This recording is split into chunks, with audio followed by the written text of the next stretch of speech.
Dans cette vidéo, on va parler de somme et produit des racines d'un polynôme scindé. Alors, qu'est-ce qu'un polynôme scindé? Eh bien, c'est tout simplement un polynôme qui peut s'écrire comme un produit de polynômes de degré 1. Arrêtons-nous là-dessus 2 petites minutes. Si je vous dis polynôme de degré 1, ben, vous allez l'écrire ax plus b, ici avec a qui sera le coefficient dominant de mon polynôme de degré 1. En fait, on peut écrire ça autrement en factorisant par a. Pourquoi? Pour se ramener à un polynôme unitaire, pour commencer. Et ensuite, on peut écrire ça sous la forme x moins alpha, avec ici alpha qui est égal à moins b sur a. Donc quel intérêt de donner plutôt un polynôme de degré 1 sous cette forme? Eh bien, en fait, c'est que ici, on fait apparaître la racine de notre polynôme. En effet, en évaluant en alpha, eh bien, on constate que c'est nul. Donc ici, mon polynôme, sa racine, c'est alpha. Ok, donc quand je parle d'un polynôme scindé, qui peut s'écrire donc sous la forme d'un produit de polynôme de degré 1, on va plutôt choisir cette forme-là. Ok, donc on va pouvoir écrire notre polynôme comme produit de x moins alpha i avec mes alpha i des constantes, et ici un coefficient devant qui est tout simplement le coefficient devant x puissance n, c'est-à-dire le coefficient dominant du polynôme. Et donc l'intérêt, on l'a compris, c'est que cette manière-là d'écrire vos polynômes de degré 1, donc votre polynôme scindé, eh bien, fait apparaître les racines de ce polynôme. Les racines, ce sont tout simplement vos alpha i. Votre polynôme est de degré n, il y a n racines, il ne peut pas y en avoir plus, donc en fait, les racines de p, ce sont les alpha i, exactement. Un petit exemple pour illustrer cette définition, eh bien, le polynôme x carré moins 4, il est scindé, puisque je peux l'écrire comme x moins 2 facteur de x plus 2, et cette écriture, elle a l'avantage de faire apparaître les racines qui sont 2 et moins 2.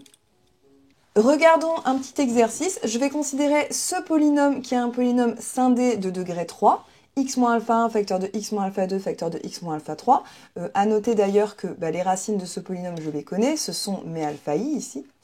Je vais vous demander de déterminer les coefficients de p en fonction de ces racines. C'est-à-dire, si j'écris mon polynôme p sous cette forme, sous la forme développée habituelle, eh bien, quel est le lien entre les ai ici et mes racines, donc mes alpha i? Ok? Donc, je vais vous demander de faire ce petit exercice. L'idée, c'est très simple, c'est de développer le polynôme pour arriver à la forme, justement, développée. Mettez pause dans la vidéo, on reprend tout de suite avec le corrigé. Je me retrouve avec ceci. Maintenant, je vais pouvoir identifier les coefficients. Bon, premièrement, quelque chose que je savais déjà, mon polynôme ici, le coefficient, il est égal à 1, puisqu'il n'y a pas de... Enfin, lambda est égal à 1, le coefficient dominant. Donc, c'est bien ce que je constate. Donc, j'ai A3 égale 1. Je le savais déjà. Maintenant, regardons le coefficient A2 devant x carré. Eh bien, par identification, il est égal à moins la somme des alpha i, c'est-à-dire à moins la somme de mes trois racines. Si j'identifie le coefficient A1 devant x, eh bien il est égal ici à cette somme. Et enfin le coefficient constant A0, eh bien par identification, il est égal à moins alpha 1 fois alpha 2 fois alpha 3. C'est-à-dire à moins le produit. Donc la somme des racines, elle apparaît ici. Le produit des racines apparaît ici. On va y revenir tout de suite avec le théorème suivant. Le théorème suivant généralise un peu en fait le travail qu'on vient de faire pour un polynôme scindé unitaire qui admettait 3 racines. Considérons un polynôme scindé unitaire qui admet ici n racines, donc un polynôme de degré n.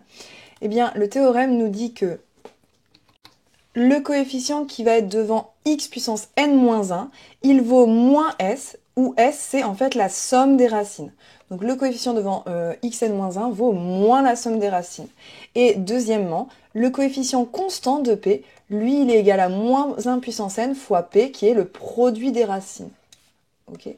Autrement dit, votre polynôme s'écrit de cette manière-là. Donc le coefficient devant x puissance n, il est égal à 1 puisque le polynôme est unitaire. Le coefficient ici devant x puissance n-1, c'est moins la somme. Et le coefficient ici, le coefficient constant, c'est moins 1 puissance n fois le produit. À noter qu'en fait, tous les autres coefficients, on peut les exprimer en fonction des racines, mais les deux qui sont simples, ce sont ces deux-là, moins la somme devant x puissance n-1 et moins 1 puissance n fois le produit comme coefficient constant. Pour démontrer ce résultat, en fait, je fais exactement comme j'ai fait dans l'exercice, à savoir je développe le produit, puis je regarde le coefficient qu'il y a devant xn-1 et aussi le coefficient constant. Donc pour avoir un terme en x puissance n-1, j'ai pas le choix, je vais devoir multiplier x fois x fois x fois x n-1 fois, et dans le dernier facteur, je vais multiplier par la constante, c'est-à-dire ici, je prends moins alpha 1 que multiplie x, etc., etc., etc. Donc n-1 fois, je vais bien avoir quelque chose en moins alpha 1 x puissance n-1.